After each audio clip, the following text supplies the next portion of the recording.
Assalamualaikum warahmatullahi wabarakatuh, rekan dengar Tumbrang FM di mana saja berada, radio berinteraksi untuk pembangunan tanah laut. Dan kali ini kita kembali di program acara Talkshow Tanah Laut Menyapa.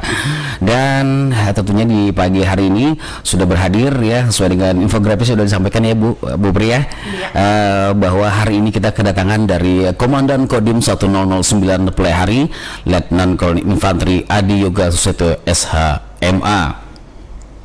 Iya, selamat pagi Pak Yoga ya. Ya, selamat pagi Ibu dan Mas Tiawan serta para pendengar radio Tuntung Pandang Tanah Laut. Semoga tetap sehat. Amin. Alhamdulillah. Bapak sendiri kabarnya pagi ini bagaimana Pak? Alhamdulillah pagi ini kondisinya sehat walafiat. Kebetulan saya juga bersama Pak Bupati sudah melaksanakan vaksinasi COVID yang kedua. Iya. Jumat kemarin. Alhamdulillah. Sehat dan semangat Pak ya? Tetap semangat, tetap sehat kita untuk tanah laut. Ya. Ya, sebagai tentunya untuk mengurangi risiko penularan ya untuk Kabupaten Tanah Laut. Baik pendengar, kita informasikan bahwa program acara ini juga bisa Anda simak di live streaming kita di tvfm.tanahLautCup.go.id dan juga live Instagram di @radio_tuntung_pandang_fm. Silakan Bu Pri. Iya, dan Anda yang ingin berinteraksi juga kami ajak ya melalui telepon di 0811 501 2304 atau bisa mengirimkan chat di nomor yang sama melalui 0811 501 2304. Iya. Baik, dan saya enaknya manggilnya Pak Adi atau Pak Yoga? Bisa Pak Adi bisa, Pak Yoga bisa, silakan. Iya, sebenarnya lebih santai ya. Nyamannya bagaimana? Iya. Saya langsung kebaca yoganya Pak, jadi Pak Yoga ya. Iya. Oke, baik Pak, sesuai dengan tema kita hari ini adalah peran TNI dalam penanganan banjir di tanah laut. Ya, memang seperti kita ketahui bersama kayak beberapa waktu yang lalu benar sekali kita mengalami musibah banjir dan cakupannya cukup luas Pak ya. Dan hampir merata di beberapa kecamatan di Pelihari ya. Iya, betul sekali. Dan kami juga melihat banyak sekali gitu ya peran TNI dalam penanganan banjir tersebut. Nah, boleh diinformasikan lagi nggak nih Pak terkait peran TNI dalam penanganan banjir tersebut? Baik, terima kasih Bu dan Pak Setiawas, setelah para pemirsa sekalian atau para pendengar radio Tuntung Pandang. Kita sebelum memasuki ke arah bagaimana peran TNI di banjir tanah laut kemarin, akan saya lihat ke belakang, saya sampaikan ke belakang apa sih dasarnya TNI itu ikut serta dalam kegiatan penanggulangan bencana. Jadi bahwa sudah digariskan bahwa pelibatan TNI dan Polri itu tercantum dalam undang-undang. Kalau Polri itu dalam Undang-Undang Nomor 2 Tahun 2002 Pasal 13 tentang Kepolisian Negara Republik Indonesia, yaitu memelihara keamanan ketertiban masyarakat, menegakkan hukum, dan memberikan perlindungan, pengayoman, dan pelayanan kepada masyarakat.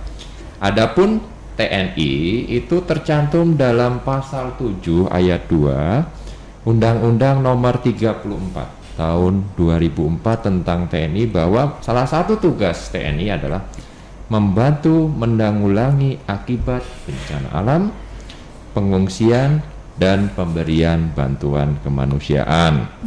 Nah, adapun bencana itu sebenarnya ada 3 tahap, dari mulai pra bencana, kemudian tanggap darurat, dan pasca bencana.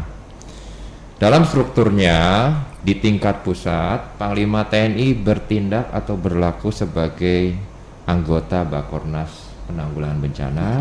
Kemudian turun ke level di bawahnya ada Pangdam dan Danrem sebagai wakil ketua Satkorlap penanggulangan bencana tingkat provinsi.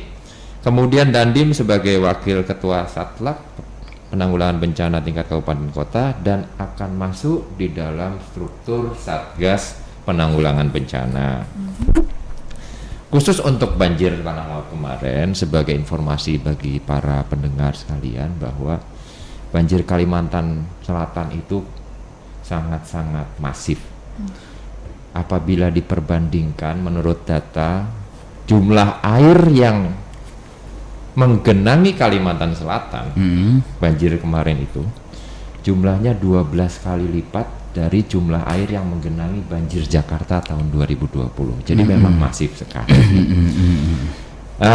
Itu sebagai data awal. Nah, mengapa sih TNI melaksanakan bantuan? Yang pertama memang sudah dalam 8 wajib TNI yang terakhir itu bahwa mempelopori usaha-usaha untuk mengatasi kesulitan rakyat sekelilingnya di poin ke-8, sehingga kita memang tidak perlu disuruh, tidak perlu diperintah, ya memang dasarnya kami tentara ini tentara rakyat, awalnya dari rakyat, tumbuh dan berkembang bersama rakyat, bersama masyarakat. Kalau melihat masyarakat sedih, masyarakat basah, kedinginan, kebanjiran, kok kesannya kalau kita nggak bantu, di mana sih rasa kemanusiaan kita gitu. Alhamdulillah dari Kodim Tanah Laut atau Kodim Plehari 1009 pada saat awal-awal tanggal 10 Januari kalau tidak salah, ya 10 Januari awalnya itu terjadi mulai hujan lebat, kemudian ada titik-titik genangan air.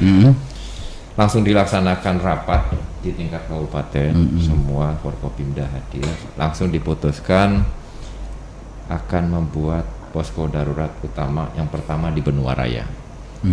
Dalam hal ini PMI siap dan Kodim memiliki alat dapur lapangan, langsung bergerak ke lokasi. Waktu itu bersama Pak Wakil Bupati. Baru ada indikasi awal aja udah siap Pak ya? Iya betul. Nah, tanggal 11-nya itu langsung keluarlah SK tanggap darurat. Jadi Statusnya Pak ya? Status di tingkat kabupaten dari siaga darurat masuk ke tanggap darurat. Tapi kita sudah aksi di lapangan. Demikian. Memang sudah ini ya, sudah amanat undang-undang Pak ya? Betul, sudah ada dasarnya ya. Iya. Iya, baik. Boleh tahu nggak nih Pak, apa saja nih yang dilakukan oleh TNI, maksud saya mungkin anggota dari Kodim 1009 ini Pak, terhadap penanganan banjir kemarin Pak? Oke, terima kasih. Apa yang dilakukan oleh anggota yang pertama adalah setelah adanya kenaikan status dari siaga darurat ke tanggap darurat, maka saya di level Kodim memerintahkan kepada para Danramil. Danramil itu satuan di bawah Kodim di level kecamatan. Jadi ada 6 koramil dan beberapa pos ramil. Saya perintahkan untuk segera laksanakan pendataan korban. Maksudnya berapa wilayahmu yang tergenang, apakah ada pengungsian atau tidak, kira-kira daerah pengungsinya di mana yang layak untuk didirikan dapur lapangan, kemudian posko pengungsian, dengan tetap mewaspadai wabah COVID. Nah, iya. Karena memang saya pada saat diwawancara di Benua Raya juga saya sampaikan, saya pesanan bahwa dengan kondisi yang ada di tengah banjir, tolong tetap mempedomani prosedur protokol kesehatan, karena kita tidak ingin adanya klaster baru, Klaster banjir Pak ya? klaster pengungsi banjir. Seperti itu. Jadi setelah pendataan masing-masing dan Ramil melaporkan, maka saya perintahkan laksanakan kerjasama dengan seluruh aparat Muspika di daerahnya masing-masing untuk membentuk posko-posko kecamatan. Jadi apa yang bisa kita bantu? Babinsa bergerak, kemudian Babin Kamtibmas bergerak, para Danramil, Kapolsek, para camat juga bergerak, mulai membuat posko-posko kecil lapangan. Sambil di tingkat kabupaten kita menyiapkan posko utama yang letaknya ada di GOR. Di GOR. Ya, jadi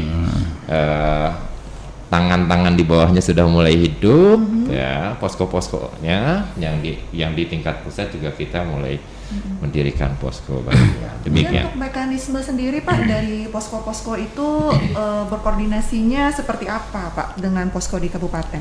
Jadi pada saat awal tanggal 11 Januari itu sudah mulai kita sampai malam hari dari Benua kita bergerak ke Kurau, salah satu daerah yang paling parah. Ya, paling parah.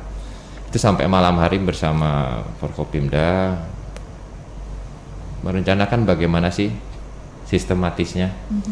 Sehingga di situ ditentukan bahwa di level kecamatan maka ketua poskonya adalah 3 pilar di kecamatan, yaitu Danramil, Pak Camat, dan Kapolsek. Itu bergantian untuk mengelola posko. Apa yang harus disiapkan di situ? Yang pertama, adanya tempat yang memungkinkan untuk pengungsi. Bisa di aula kecamatan, bisa di masjid. Yang jelas harus ada air bersih, ada listrik, dan mudah untuk keluar masuk kendaraan. Oh iya. Itu. Kemudian adanya posko kesehatan dari puskesmas setempat secara bergantian. Kemudian adanya gudang logistik, dapur lapangan, posko kesehatan, posko pengungsian, dan adanya sistem administrasi yang sistematis. Oke. Jadi ada meja pelaporan, ada meja untuk yang mau berobat siapa, ada yang meja menerima bantuan siapa, meja penyaluran bantuan siapa, sehingga sistematis dan tercatat semuanya. Alhamdulillah seiring berjalannya waktu, walaupun di tengah bencana, mulai rapi, dan apabila ada kebutuhan maka di posko kecamatan akan melaporkan ke posko kabupaten. Di posko kabupaten ada kepala BPBD sebagai ketua operasional harian, ya, di bawah kendali Bapak Sekda, itu mencatat kebutuhan masing-masing titik pengungsi apa sehingga bisa kita distribusikan. Alhamdulillah berjalan sampai saat ini pun masih berjalan. Baik. Dan berarti mekanismenya adalah dari posko-posko di kecamatan ini, Pak ya, yang Ya. mengkoordinasikan ke posko di kabupaten. Betul, Ya. Berarti betul. bukan mungkin bukan katakanlah di wilayah itu ada kepala desa seperti itu, Pak ya. Bukan kepala desanya langsung yang ke posko di kabupaten, Pak ya. Kan. Tapi melewati posko yang ada di Kecamatan, ya betul. Baik. Nah, untuk mekanisme yang ada saat ini, Pak, apakah itu memang sudah standar baku seperti itu, atau mungkin ini hanya untuk diterapkan di kabupaten saja, Pak? Mengingat kan kondisi bencana kan, Pak, berbeda-beda, ya. Kemudian kondisi demografi kita juga berbeda-beda. Nah, apakah Kebutuhan bisa- bantuan juga ya beda-beda. Betul sekali. Nah, itu bagaimana, Pak? Apakah memang sudah baku atau seperti apa? Jadi dalam aturan peraturan kepala BNPB, kalau tidak salah tahun 2008 itu disebutkan bahwa ada namanya komando tanggap bencana. Komando tanggap bencana di tingkat kabupaten ada namanya posko utama. Dalam hal ini kita sudah melaksanakan itu, mendirikan posko utama di GOR, di mana ada data-data seluruh di tingkat kecamatan, kelurahan, desa, itu masuk semua ke sana. Kemudian di bawah di tingkat kecamatan ada namanya posko lapangan. Posko lapangan itu yang tadi dari mulai dapur lapangan, tempat pengungsian, kemudian adanya gudang logistik, kemudian posko kesehatan, posko air bersih, dan lain sebagainya. Nah, itu sudah berjalan sesuai dengan komando tanggap bencana yang sudah digariskan oleh BNPB, termasuk susunannya. Nah, bagaimana fungsi pembekal? Pembekal adalah yang pertama harus mengetahui warganya di tingkat RT RW yang terdampak.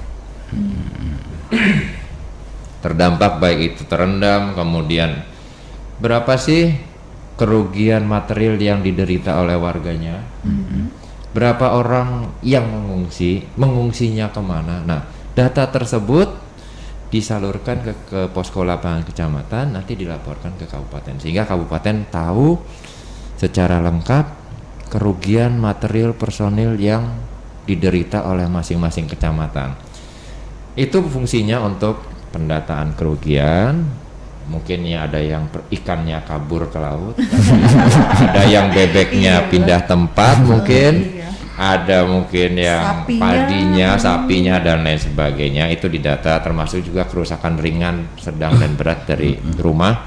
Belum lagi kerusakan fasilitas umum seperti jalan dan jembatan, kemudian fasilitas pendidikan, belum lagi rumah ibadah. Memang banyak yang harus didata. Nah, peran di desa ada, peran di kecamatan ada, dan peran dari SKPD masing-masing dinas pertanian, kemudian PUPR, pendidikan, kesehatan, dan lain-lain. Semua bekerja sama untuk bencana ini, tidak satu Sinergi, Pak ya. Ya, betul. Ya, dan kalau kita lihat apa ya, banyak hikmah yang dibalik musibah ini ya Pak ya, karena antusias masyarakat juga baik komunitas maupun juga masyarakat lainnya memberikan bantuan ini luar biasa kepada sesama ya. Betul sekali. Dan untuk pihak TNI sendiri Pak, secara awam saya melihat hilir mudik ya heli dari ya, TNI betul, ya, jadi ini betul. luar biasa dan otomatis ini bagaimana ini Pak, mungkin mekanisme dari penyampaian data di sini ke pusat sehingga pusat datang ke sini pakai heli, jadi pembantuannya bagaimana itu Pak? Baik, satu hal yang kemarin langsung direspon oleh Mabes TNI dan ditindaklanjuti oleh Bapak Kepala Staf Angkatan Darat, yaitu pada saat terjadinya kerusakan jembatan Pabahanan. Oh iya, betul. Nah, itu kan adalah jalur nasional. Jalur nasional. Jadi waktu itu kita berdiskusi, saya berdiskusi, penyampaian dari Pak Bupati, Pak Dandim, apakah bisa bantuan jembatan Beli sambil menunggu dari PJN 1 Kalsel atau Pengelihara Jalan Nasional 1. Jadi kebetulan pada saat Pak Bupati menyampaikan ke saya, besoknya Panglima TNI meninjau banjir di Kalsel. Datang. Jadi saya melaporkan kepada Bapak Danrem bahwa kondisi seperti ini jalan utama. Apabila ini terputus dalam 1 minggu akan terjadi kekurangan sembako, BBM dan lain sebagainya. Alangkah kita tidak bisa membayangkan seandainya tertutup arus bahan pangan, sembako, BBM dan lain sebagainya tertahan, apa yang terjadi di tengah masyarakat yang sedang tertimpa banjir. Itu langsung tindak lanjuti, kemudian dilaporkan kepada Bapak Panglima TNI. Alhamdulillah dari Bapak Kasat langsung segera dukung jembatan Beli dari satuan TNI yang ada di wilayah. Dalam hal ini yang terdekat adalah Denzipur 8 Gawi Manuntung. Banjarbaru Pak ya? Ya betul, Banjarbaru. Pas respon banget ini ya. Nah, setelah ada perintah itu, maka Denzipur berangkat ke sini koordinasi dengan saya untuk meninjau lokasi dan koordinasi di lapangan, cek lokasi, koordinasi dengan pihak PJN 1. Ternyata ada 2 titik yang hanyut, 2 operate. Jadi ada titik jauh yang di arah Banjarmasin dan titik dekat yang di arah Plehari. Nah, dari situ disepakati bahwa titik 1 Denzipur akan pasang di arah Banjarmasin, titik 2-nya yang arah Plehari PJN 1. Alhamdulillah 36 jam, Mbak. 36 jam? Titik 1 selesai. Selesai. 36 jam. 36 Wow. jam. Terbiasa sudah Bu Peri di hutan di militer Kalau apa ya, mindset bencana itu memang dibutuhkan adanya sense of crisis. Sense of crisis itu bahwa ini dalam kondisi darurat tidak bisa bekerja normal. Kalau bekerja normal itu 9 to 8 atau 9 to 5 gitu kan, antara jam 9 sampai jam 5 sore, setelah itu istirahat. Tapi kalau misalnya dalam kondisi bencana memang kita harus kerja ekstra. Oke. Dan itu sosial, itu ya, tidak dihitung Sosial dan tanpa break itu Pak? Yep, no. 36 hours, no break. Oh God. dan ini Sebenarnya kita bisa lebih cepat. Oke.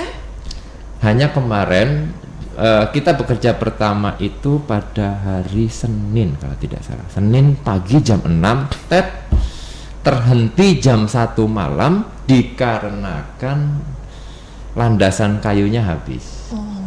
Landasan kayu kebetulan didukung oleh Dinas PUPR Kabupaten Tanah Laut. Jadi tinggal untuk naik dan turunnya aja itu habis. Sehingga dihentikan jam 1 malam. Dan mulai bekerja lagi itu jam 9 pagi, jam 6 sore Pak Bupati udah lewat. Wow. Jadi dengan struktur jembatan yang kokoh luar biasa ya. Selasa sore itu Pak Bupati sudah uji coba. Jadi luar biasa. Tinggal selanjutnya baru di titik 2-nya oleh PJN 1 dan kita bantu juga.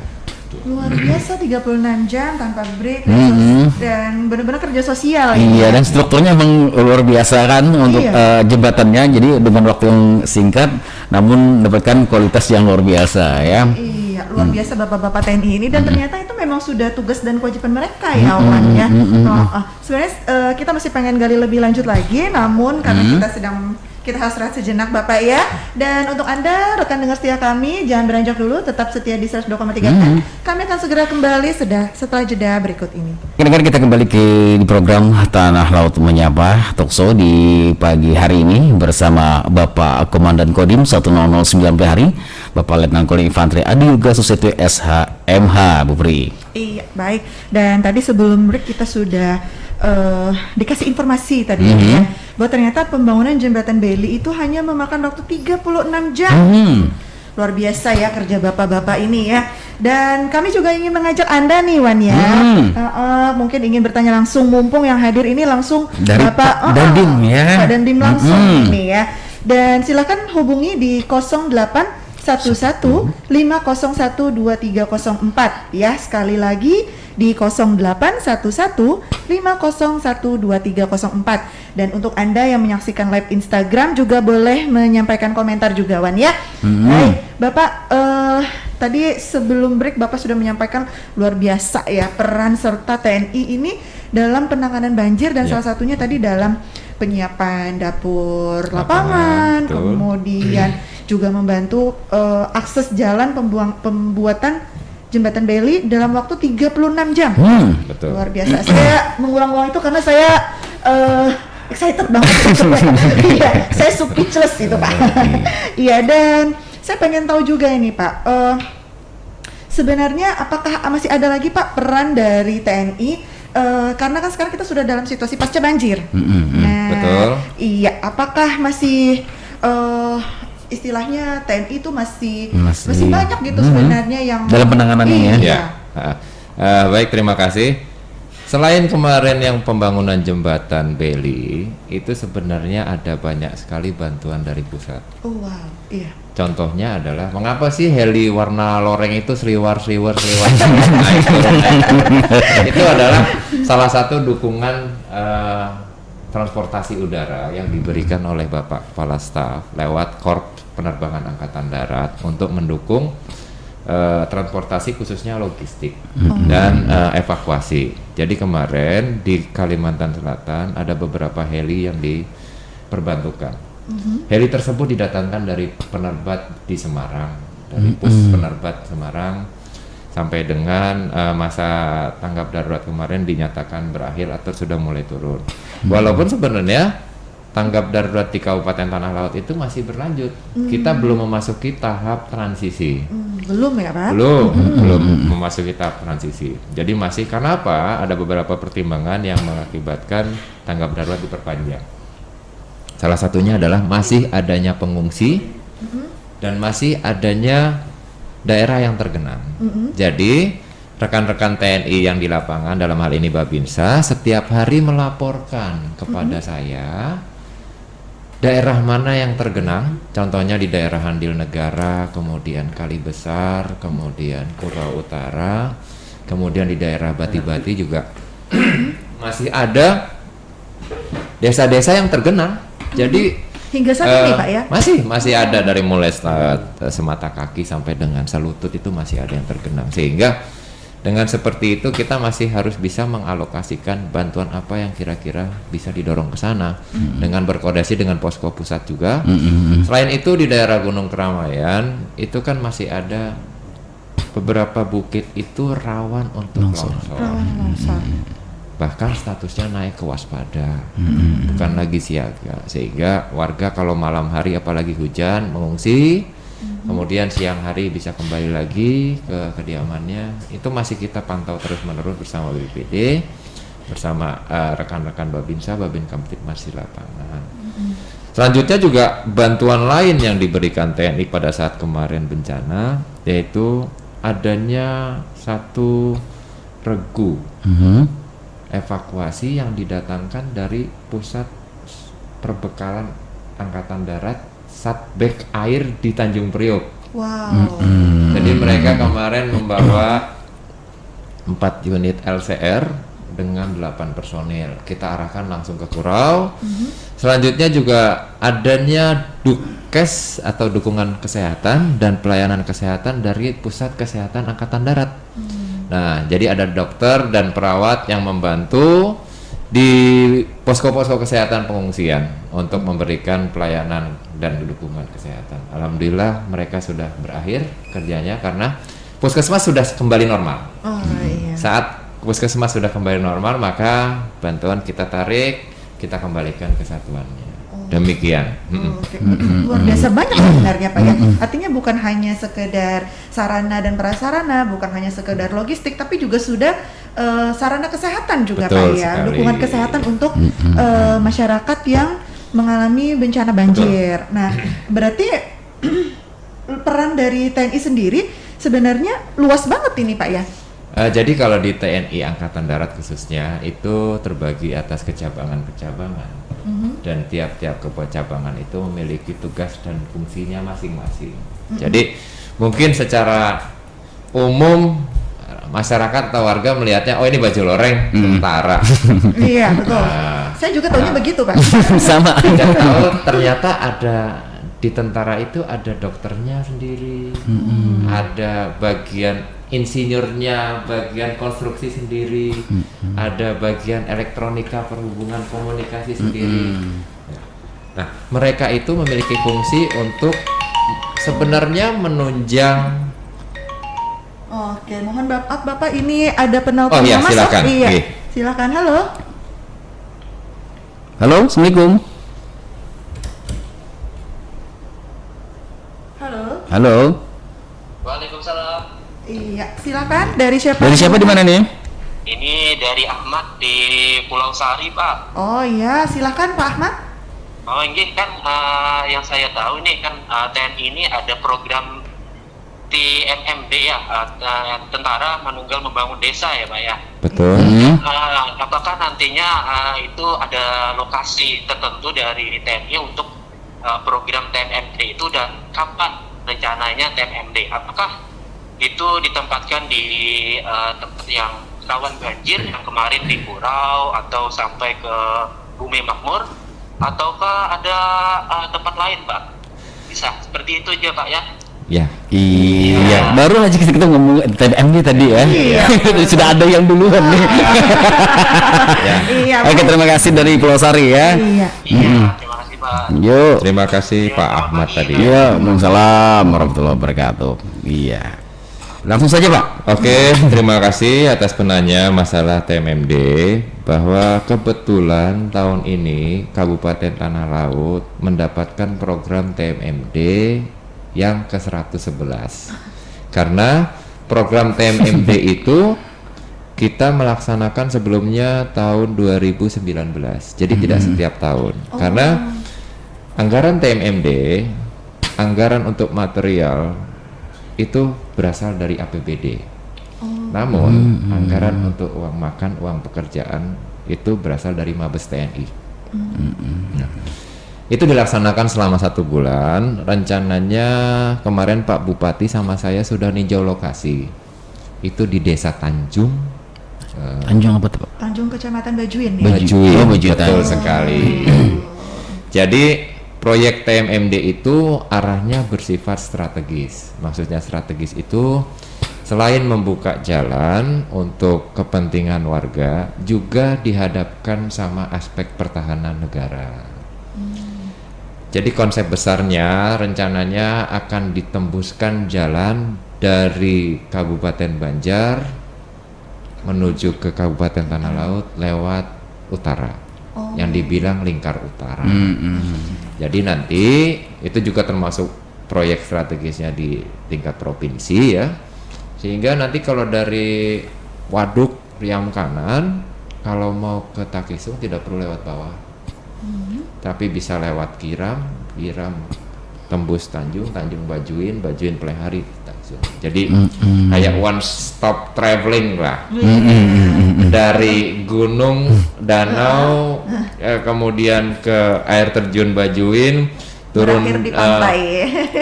mungkin Dekranasda sini untuk kulinernya, terakhir di Pantai Tahisung. Rencananya insya Allah kalau tidak ada halangan bulan Juni pertengahan sampai dengan Juli untuk pelaksanaannya tahun ini. Iya, dan ini juga sebenarnya ditunggu-tunggu masyarakat sebenarnya TPMD sering apalagi untuk warga Kota Pelihara sendiri kalau melihat TPMD yang dulu kan ramai ada acara kan. Jadi untuk karena ada pandemi ini mungkin kita tidak bisa ya, dulu kan meriah banget sekali ya, untuk di markas Kodim ya. Dulu pernah ada terjun payung kalau. Nah, itu jadi tunggu-tunggu masyarakat sebenarnya TPMD ini. Berarti untuk tahun ini rencananya seperti apa, Pak?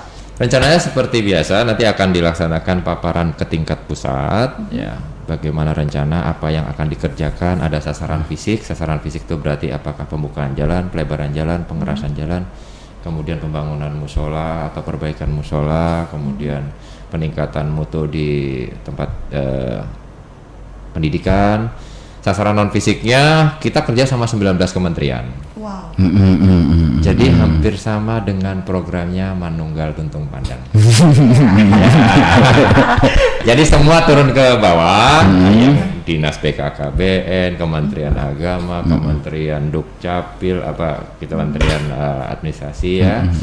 Kemudian semua turun ke bawah untuk memberikan pelayanan, itu yang sasaran non fisik. Sasaran fisiknya ya tadi infrastruktur ya, tadi Pak ya. Betul sekali. Iya. Dan ini tadi Pak ya disampaikan bahwa itu programnya adalah strategis jangka panjang. Berarti memang tidak bisa Pak ya. Tadi mungkin maksud pertanyaan Pak Ahmad itu apakah mungkin gitu di desa-desa yang terdampak banjir cukup parah seperti pertanyaan Bumi Kuro, apakah strategisnya mungkin untuk yang terdampak banjir kemarin sudah sempat dibicarakan apakah bisa dalam bentuk karya bakti TNI. Jadi karya bakti TNI untuk dalam bentuk perbaikan rumah yang mungkin skala ringan atau sedang, karena itu ada dukungan dari pusat juga. Kalau kami pada dasarnya siap mendukung dan membantu apabila memang dibutuhkan untuk melaksanakan karya bakti TNI, khususnya dalam tahap rehabilitasi dan rekonstruksi pasca bencana. Namun juga ada alternatif lain adalah sistemnya padat karya, seperti yang disampaikan Bapak Bupati. Dengan padat karya maka tidak perlu dengan pihak ketiga yang membangun atau yang mengembalikan, yang merekonstruksi, yang merehabilitasi adalah warga setempat. Sehingga warga setempat, siapa yang bekerja dia mendapatkan income seperti itu padat karya. Jadi tidak melewati kontraktor dan dikerjakan oleh orang luar. Lebih padat karya saya rasa lebih bermanfaat bagi warga, karena warga sudah cukup menderita dan terdampak, mungkin kehilangan hartanya, rusaknya juga infrastruktur, kemudian mungkin surat-suratnya juga banyak yang basah, ya kan, membutuhkan banyak warga kita itu harus kita perhatikan juga. Iya, betul sekali. Berarti memang mungkin dibantu tapi dalam program yang lain seperti itu Pak Betul, ya. Kalau ini namanya karya bakti. Kalau TMMD itu 2 tahun sekali, tapi kalau karya bakti TNI itu bisa setiap tahun. Itu antara TNI dengan pemerintah kabupaten. Iya. Karena melihat tempat strategisnya seperti kan TPMD kan lebih ke pembukaan jalan. Itu jadi mungkin melihat kondisi ini juga. Kalau dilihat dari sisi pertahanan, Pak, jadi sisi pertahanan, apabila jalur utara dibuka, maka akses pergerakan satuan tempur itu akan melewati 2 jalur. Yang satu melewati jalur utama, yang satu lagi bisa melewati utara. Jadi itu kita dari aspek pertahanannya sendiri, kita ada konsep jalur utama, jalur cadangan. Iya betul. Supaya tidak ada choke point atau terkunci gitu. Serap. Iya, benar-benar dipikirkan ini Pak ya, dampak ke depannya. Iya, strategi itu penting ya Pak ya. Penting sekali. Iya baik. Oke, kembali ke peran TNI tadi Pak ya. Seberapa luas sih Pak sebenarnya peran TNI itu? Saya pengen tahu juga ini Pak. Mungkin ada hal-hal bahwa ini boleh loh TNI yang bantu gitu. Dan ini ini bukan Ranahnya ya. Iya. Iya. Nah, kita pengen tahu tuh Pak, apa sih? Jadi tugas-tugas TNI itu sebenarnya bisa dilihat dalam Undang-Undang Nomor 34 Tahun 2004. Macamnya banyak, termasuk membantu tugas pemerintah daerah, ya, membantu tugas. Tapi kita ada beberapa memang yang tidak bisa. Contohnya, kita tidak bisa melaksanakan tugas-tugas polisionil, penegakan hukum, kecuali ada POM. POM itu bisa untuk membantu kepolisian. Tapi kalau misalnya penegakan hukum, melaksanakan penangkapan dan lain sebagainya, kita tidak berhak. Memang itu tugas polisionil, ada aparat hukumnya sendiri. Kemudian contohnya hal-hal yang tidak tercantum dalam Undang-Undang 34, maka kita tidak bisa melakukan kegiatan semena-mena terhadap apa saja, karena semua harus ada dasar hukumnya, harus ada aturannya. Boleh nggak kita seperti ini, boleh nggak kita masuk dalam kewenangan kita atau tidak, seperti itu. Jadi jangan overlapping. Dan kami semenjak reformasi 99 sudah ada namanya reformasi internal TNI, bahwa kita semakin menarik diri kembali ke jati diri TNI, tugasnya apa, sehingga keluarlah Undang-Undang Nomor 2004 itu. Jadi tidak lagi ada namanya dulu fraksi TNI Polri, sudah tidak ada.